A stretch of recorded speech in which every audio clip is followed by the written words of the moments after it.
Welcome back to Workers.com Staffing Pulse, Insights from the Frontline, your twice-weekly insight of what's really happening in the world of talent acquisition and workforce management. I'm Jennifer. And I'm Sam. Today we're diving deep into two critical, often intertwined metrics: time to fill and candidate experience. The headlines are mostly always full of doom and gloom about the labor market.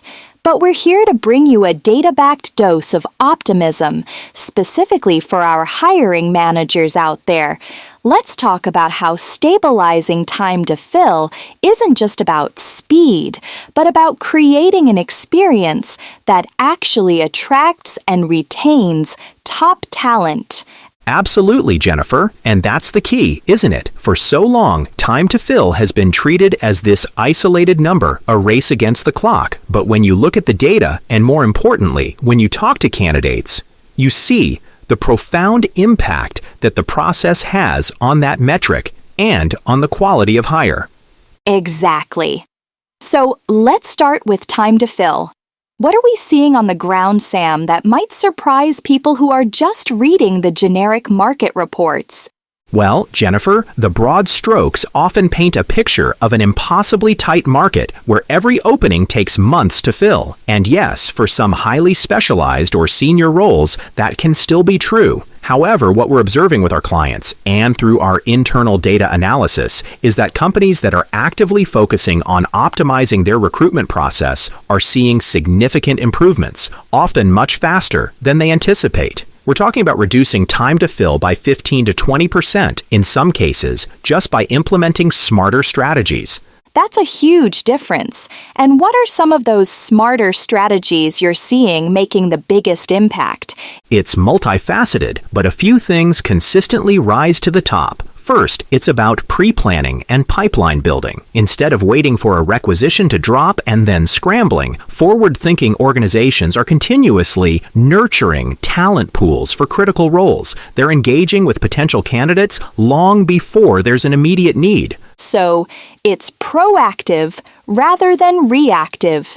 Precisely. And this ties directly into candidate experience. When a hiring manager is scrambling, when the process is ad hoc, that's when the candidate experience suffers. They feel the urgency, they feel the disorganization, and it doesn't reflect well on the company. And that's where the doom and gloom narrative often takes hold, isn't it? A candidate has a bad experience, they disengage, they tell their network, and suddenly that role becomes even harder to fill, driving that time to fill metric up even further. It's a vicious cycle.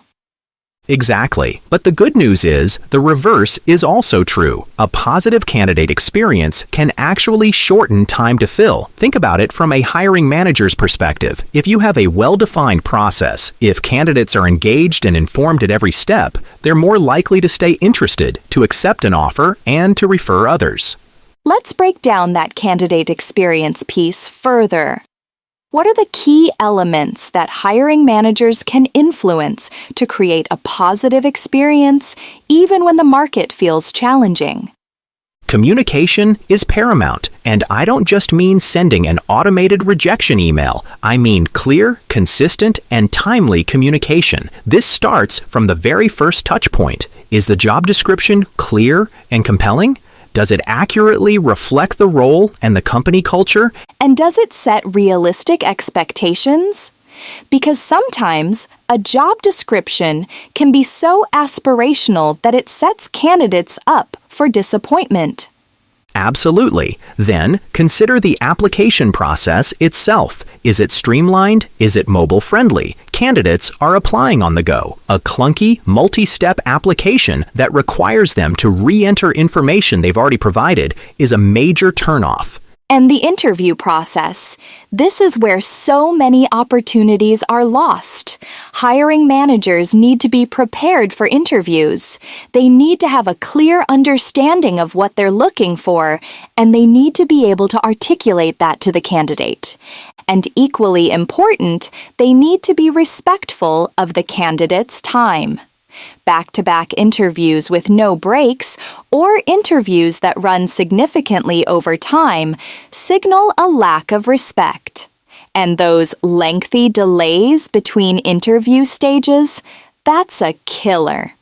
The data is quite clear on this, Jennifer. Studies consistently show that candidates who have a positive interview experience are significantly more likely to accept an offer, even if they receive other competing offers.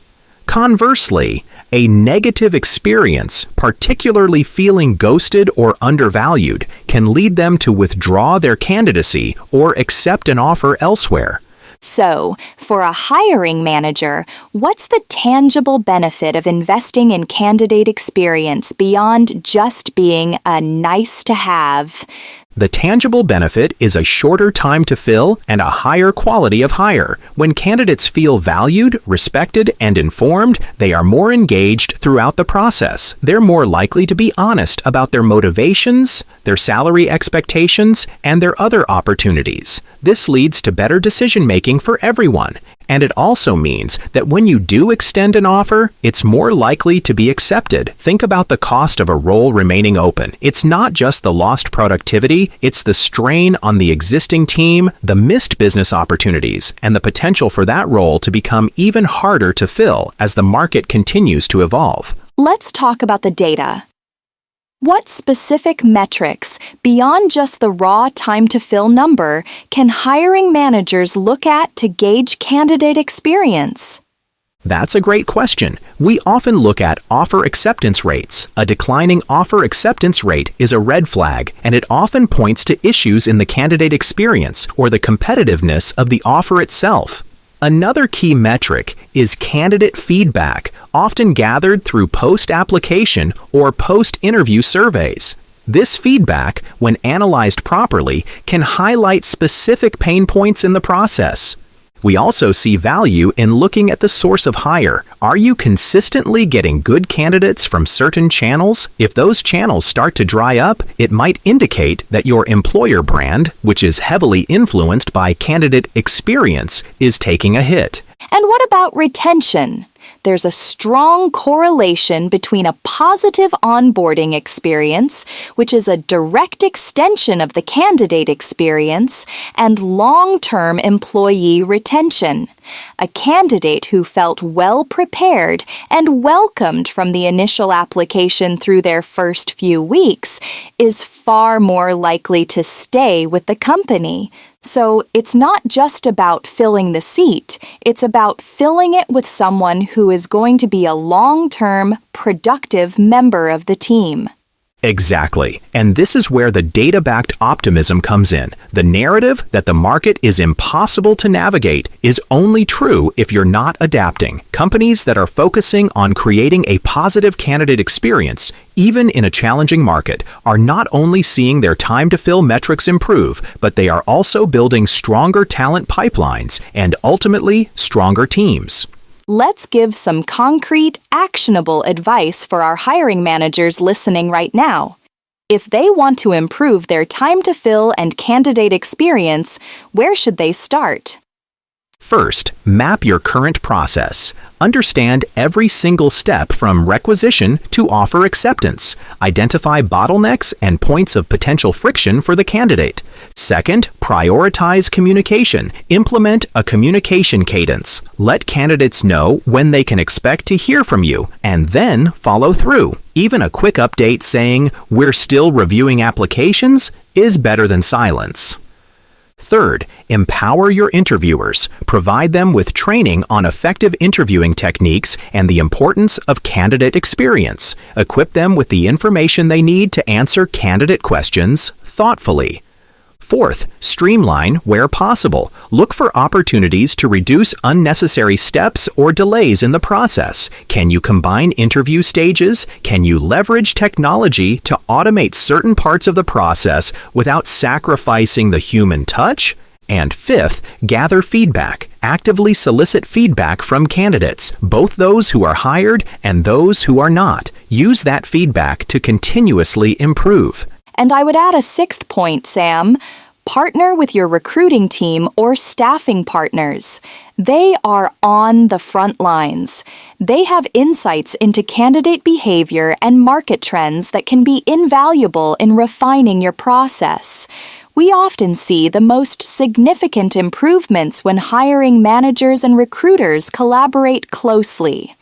That's a fantastic point, Jennifer. It's a team effort, and for hiring managers, it's about shifting the mindset from a purely transactional approach to a more relational one. It's about understanding that every candidate interaction is an opportunity to build your employer brand and to attract the best talent. And that's the optimism we want to leave you with today.